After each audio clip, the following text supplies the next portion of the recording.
the fire that learned to tell stories. They say fire remembers every story it has ever heard. But this fire had been quiet for a very long time.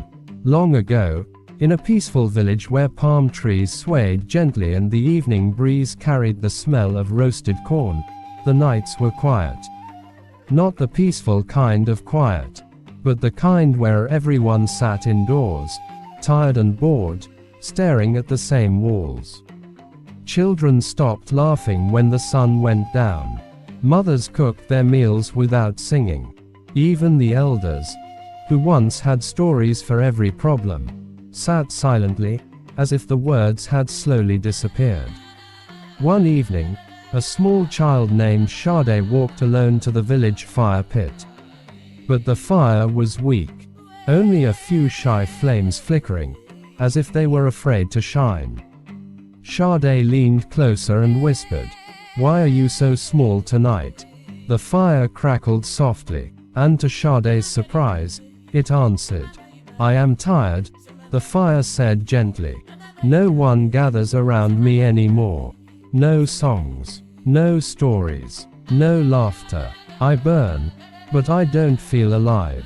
Sade's eyes widened. "Then I will bring them back," the child said softly. "Tonight, I will give you something to feed on. Something stronger than wood." The fire flickered brighter and asked, "And what is that?" Sade sat close and warmed their hands. Then the child began to speak. "Long ago," Sade said, "there was a tortoise who carried wisdom inside his shell."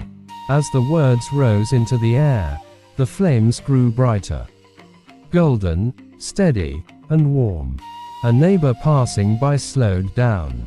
Then another stopped. Then another. Soon, soft footsteps filled the night, and a quiet circle formed around the fire. With every sentence, the fire danced higher, glowing like a small sun. Children leaned forward, eyes shining. Adults smiled without even noticing.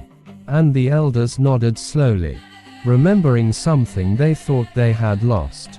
When Sade finished the story, the fire crackled again and said, "Now I remember my purpose. I was never made only to cook food. I was made to gather hearts." The fire released a gentle sparkle into the night, tiny glowing embers floating like fireflies.